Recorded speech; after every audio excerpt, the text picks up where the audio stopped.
He's filing for an appeal. His lawyers are like, okay, well, this is bogus. This is ridiculous. And they're right. I mean, he was funny just down in South Carolina pointing out that he's been indicted more times than Al Capone. And you think they treat me bad, and they do. They're horrible people. These people are sick. They're sick. I've been indicted more than Alphonse Capone, the great guy. It's true. I got indicted. My parents are looking down. They're saying, I never thought this could happen to my son. He's been indicted. I didn't know what the hell the word indicted, and it all took place instantly. If I fly over a blue state, the next day I get a federal grand jury notice. Please report. And they... some bad words coming up. Some bad words. I got to mute it because, you know, we keep it clean for the kids. He said it's all BS. Translation. Crazy.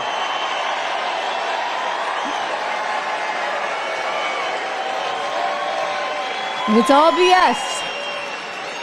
But remember, if any other person were in this position, they'd be treated the same way as they're treating me. I don't think that's harshly. I think they truly hate me more than anybody that's ever lived.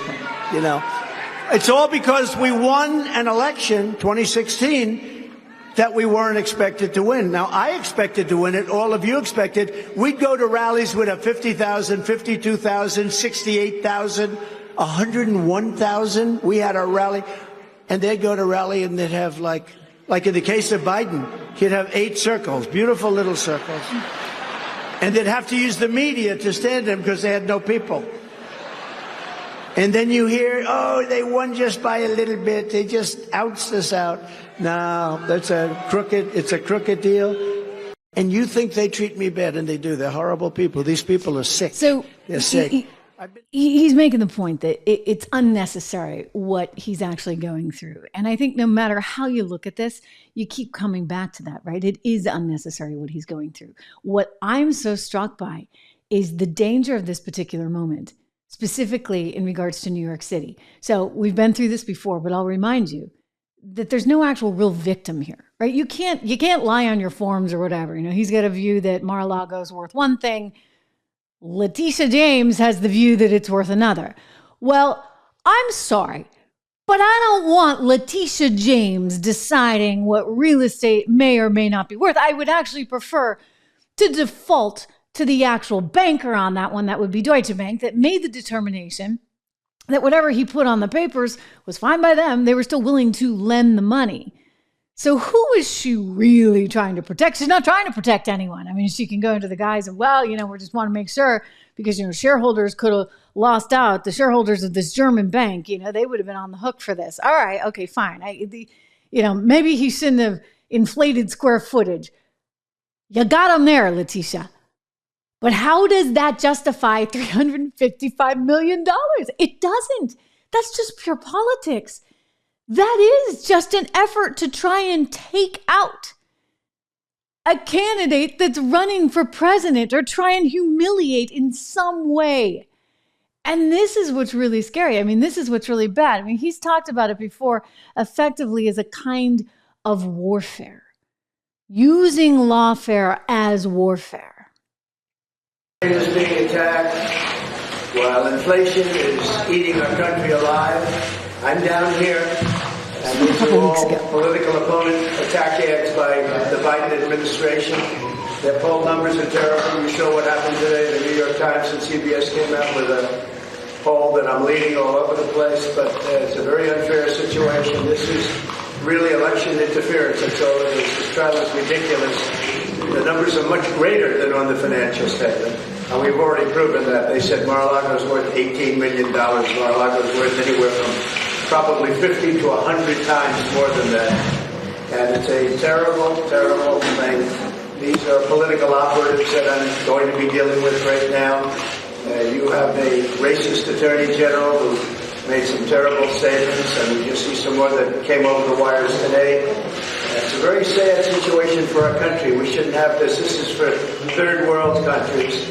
And it's very unfair. It's very unfair. But in the meantime, the people of the country understand it. They see it. And they don't like it. They don't like it. Because it's political warfare, as you would call it, or political lawfare. another name. I got a lot of names for it, but usually it takes place in third world countries and banana republics. Nobody's ever seen that to this extent. We've never seen it here. But we will go along and we will hopefully do very well in every regard. And we'll win the election and we'll make America great again. That's what we're going to do. We're going to make America great again. But we have to take away from the thugs that we deal with and the horrible people that actually must hate our country to do this. But we will we'll fight very hard for our country. Thank you very much, everybody. So this was Donald Trump just a few weeks ago as this trial was going on. Actually, I shouldn't even say trial. They had already made the decision that he was guilty of this. And so they were just trying to determine the fees. And wow, I mean, massive, $355 million. And then when you pile everything else on and all these other fees associated with it, somehow you get to a number of around $400 and change million. And then you think about the interest, and they're talking about like $86,000, $87,000 a day in interest. Then you're up around the need for a loan of $500 million, ladies and gentlemen, $540 million. That would be greater than $500 million that New York wants from. I mean, guys, I knew it was tough in New York City. I knew that, everybody's moved out. You haven't been able to collect the tax revenue. You think this is your way in? Meanwhile, Letitia James also coming out because she's flipping out right now, totally freaked out. She came out and said, you know what, Donald Trump, you can't relocate your company to Florida. How does Letitia get to make that decision? Can I just ask? I mean, really and truly, if you have a company and you want to relocate it, how can somebody in the state of New York say, nope, you're right here. You're right here and you're not going anywhere? I mean, I kind of find it funny because wasn't she the one that wanted to run him out of town? No. You see, she just wants to run him into jail, into bankruptcy jail, to make sure that he has no money for himself, for his children, for future generations. This is troubling.